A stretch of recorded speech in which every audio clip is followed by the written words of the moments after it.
All right. Wow, you weren't kidding about a stack of V86 analyses for these races at Jägersro and Solvalla.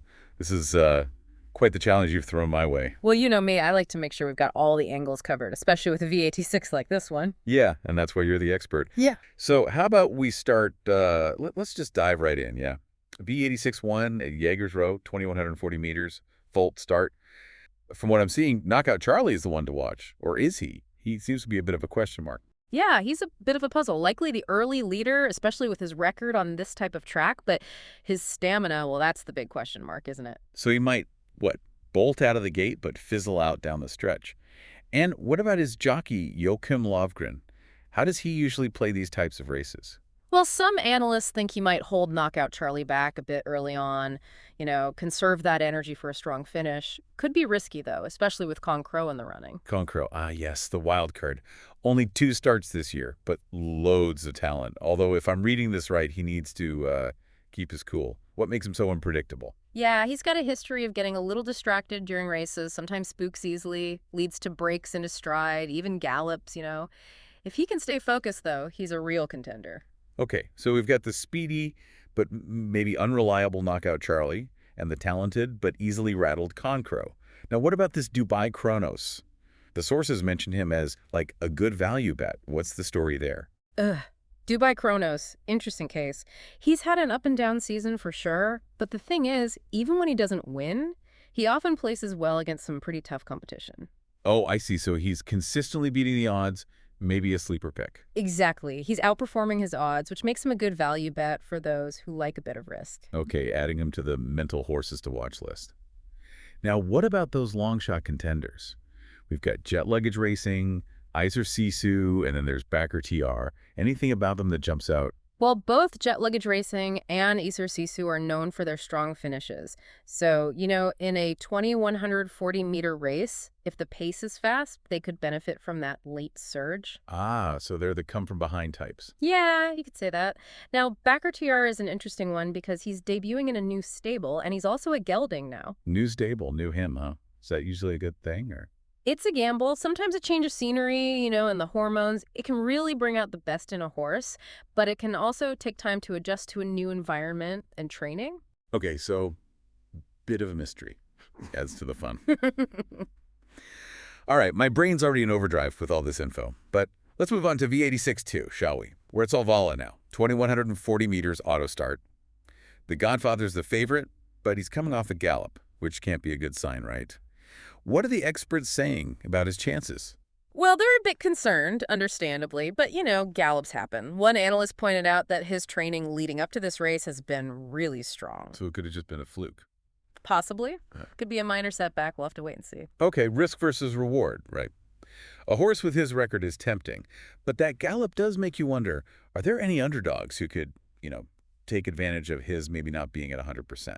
Valerina Indica and Sally McCann are both mentioned as potential contenders. Valerina Indica has been in great form recently, racking up wins. Sally McCann's more of a dark horse, but known for her tenacity, especially in these longer races. So V86-2 could be a real moneymaker for someone who can, read the tea leaves correctly. All right, let's move on to V86-3. Back at Jägersro we go. Another 2,140-meter auto start. This one looks packed with contenders. Oviedo Base is making his Swedish debut. That's got to be tough, right? Yeah, new country, new competition.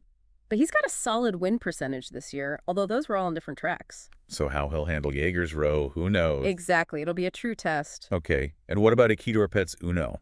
The sources say he's capable of much more than his single win suggests. He's a bit of an enigma. Some races he looks unbeatable. Others he fades into the background. The key seems to be his starting position. Last time he raced from the same post position, he took the lead and held on for the win. So post position really matters, especially for him. Seems to be a big factor, yeah. Okay, let's talk dark horses. Black Emperor, Lives Matter, and McElroy. What are we thinking here? Well, Black Emperor has been performing well against some really tough competition. Longer distance might actually help him. He's more of a marathon runner than a sprinter. Oh, I like that analogy. Makes sense. So what about Lives Matter? Lives Matter caught my eye because of those 5% odds. He showed some promise earlier this year, then had a few, well, not so great performances. But the experts think he's being overlooked. A high-risk, high-reward type of horse, then. What about McElroy? McElroy's decent, but prone to gallops, especially in shorter races. This time, though, he's got a good post position, could help him avoid early trouble. If he stays focused, he could be a surprise. Okay, so V86-3 is shaping up to be a real nail-biter. Let's move on to Solvalla for V86-4, 1640-meter auto start. And this one's a bit different, right? Yes, this is a Learlingslok, meaning the jockeys are all apprentices, still learning the trade, so to speak. Oh, that adds a whole other layer of complexity, doesn't it? Yeah. Not just the horse, but the jockey, too. Exactly. We're handicapping two races at once here. All right, double the challenge. So Marseille seems to be the favorite, even with that recent gallop. What makes him stand out? Well, he's shown a lot of speed and stamina, even with that gallop. Seems to have a good connection with jockey Johanna Lynn. Like a dance, right. The horse and jockey need to be in sync. Absolutely. But, you know, the shorter distance and his inexperience could be factors. It's always a balancing act, right? Raw talent versus experience. Now, we've got a whole bunch of dark horses for this one. Wittgenstein, Oracle Vixie, Anacott Steel, Hussar Brick, Apomorphin. Where do we even start? Let's start with Wittgenstein. Decent win record, 7 out of 18 starts. But he is coming back from a break in that back post position. Ugh, that back post position keeps popping up. How much of a disadvantage is that, really? It depends. For a horse who's not a great starter, you know, or maybe not as tactically aware, it can be tough. Could force him to use up more energy early on just to get into a good position. Okay, so strong start is key for Wittgenstein. What about Oracle Vixie? Speed, that's his thing, especially at shorter distances. He's had some good wins, but also, well, his recent performances have been a little all over the place. So consistency or lack thereof. Right. Can he recapture that early speed, and will it be enough? That's the question. Makes sense. Now, Anacott Steel is listed as a good value pick. What does that even mean when we're talking about horse racing? Good value basically means the odds makers might be underestimating him. He's a solid horse, good history against decent competition, and seems to be in good form coming into this race. So kind of a hidden gem, maybe? You could say that. Okay, I like it. Under the radar, but ready to shine. What about Hussar Brick? Another one with a good track record. And a plus, he's got a good post position this time. And his jockey, Philip Luca, has been hot lately. That jockey-horse connection is so important, isn't it? Absolutely. They have to be in sync. Okay, last one in this bunch. Apomorphin. 2 straight wins, but the shoes are a concern. Yeah, the shoes. He's a powerful horse, beautiful stride, but those shoes, they can mess with a horse's rhythm, you know? Some horses do better with them, some don't. It's a detail that can make a big difference. It's amazing how many little things you have to think about with horse racing. Okay, deep breath, let's move on. V86.5, back at Jägersro, 2,140 meters, auto start. Ecstasy seems to be the one everyone's talking about. Very talented horse, but, you know, we've seen this today. Consistency can be a problem. She could dominate, but she's also had some, well, less than stellar performances. A lot depends on her jockey, Stefan Persson, and how he drives her. So aggressive driving, good for Ecstasy. Could be the key to unlocking her full potential. It's like a high-stakes chess match out there on the track. Now, who are the potential spoilers, the ones that could upset Ecstasy? She is probably the biggest threat, good form, and known for strong finishes.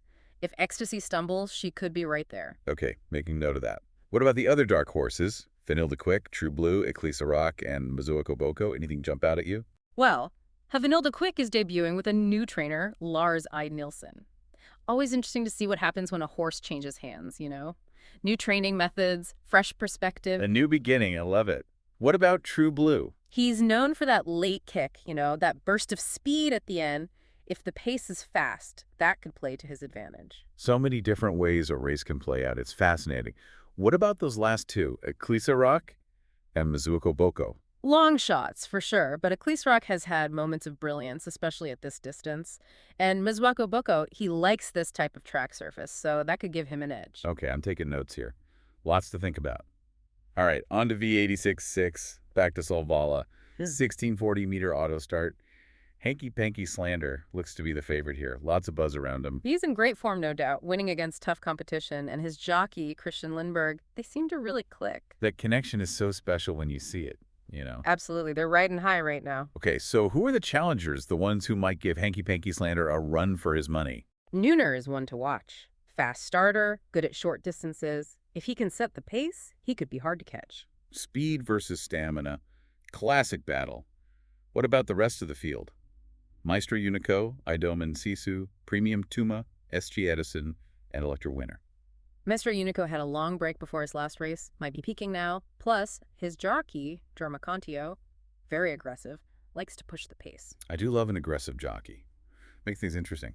What about Premium Tuma? Strong horse, but the track was loose last time, really affected him. If the track's in better shape, he could be a real contender. Track conditions, another thing to think about. So much goes into it. Okay, what about SG Edison? On a roll, 2 wins in a row. Seems to love a fast pace. We'll see if he can keep up that momentum against this field. The hot streak. Can he keep it going? And lastly, Electro Winner. Keepable horse, but he's got that back post position to overcome. Needs a strong start and a smart ride to be in it. Okay, almost there. V86-7, back to Jäger's Run. 2640-meter auto start. DJ Spritz is the predicted winner, but there's that scratch before his last race. Yeah, that's a bit of a red flag. Could be nothing, could be something serious. It's worth digging into the details, see what we can find out. A little mystery to solve. I love it. What about the dark horses for this race? Midnight Special, Ibana Dark, and Unique Creation. Well, Midnight Special is one of the few Cold Genie horses in good form right now, and with Adrian Cold Genie driving, we can expect a bold strategy. He's got that back post position to deal with, but the Cold Genies, they know how to win. A racing dynasty. Very cool. Okay, what about Ibano Dark? Dropping in class this time could be a good move for him. His jockey, Gustav Johansson, is talented, gets the most out of his horses. If Ibano Dark can adjust to the competition, he could be dangerous. So it's all about adapting, figuring out the new playing field. What about Unique Creation? He's shown he can hang with the best. Ran a strong race last time out. Finished right behind some top horses. If he can repeat that, he'll be right there at the finish. All right, final race. V86-8 back to Solvalla. 2140-meter auto start.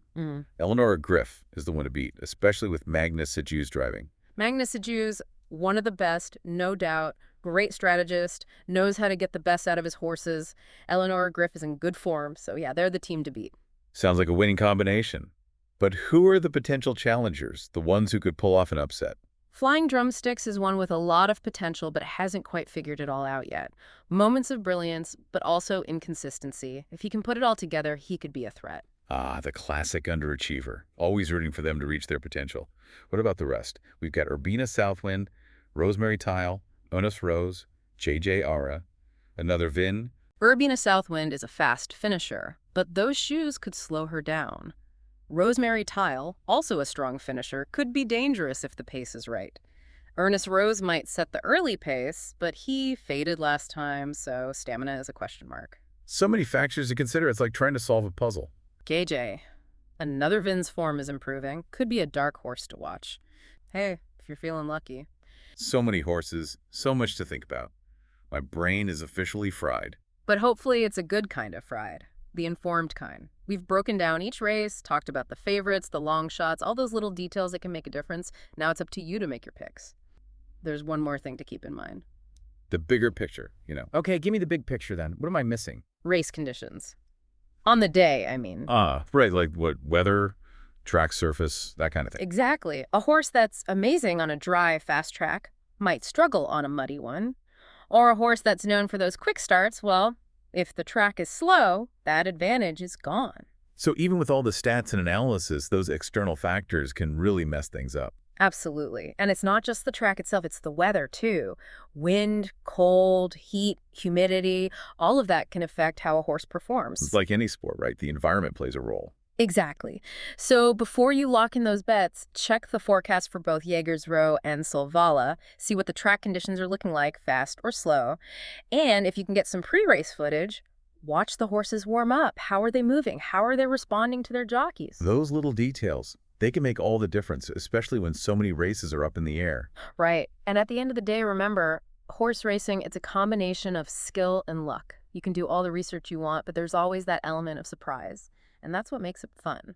I am definitely feeling more informed and, yeah, a little bit more excited about these V86 races. Yeah. It's been a real crash course in horse racing, but I feel like I can actually appreciate the sport now thanks to you. Glad to hear it.